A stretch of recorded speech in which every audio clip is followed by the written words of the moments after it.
Pag nahanap nyo yung happiness nyo, kaya nyo ulit maging nice as a person. Ganyan. Mas lang, tuwid lang yung iyong tuwid ang iyong pag-iisip. Tsaka makaka-apekto din yun sa kung paano kayo mag-isip sa ibang tao, ganyan. So, pag puro negative talaga, minsan nag-iisip na rin kayo ng hindi maganda para sa friends nyo or sa tao sa paligid.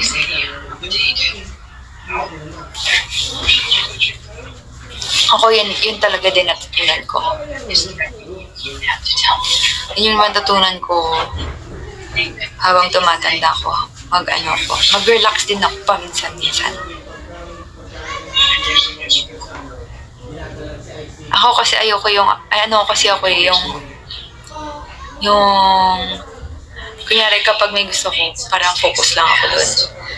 So kunyari, buong season, focus lang ako dun. Ayokong may gagawin ako na makaka-distract sa akin.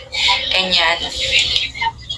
So parang kunyari pag may mali lang na may mag-iba lang sa routine ko, minsan, ay, nakaka-stress! Yung ganun talaga ako.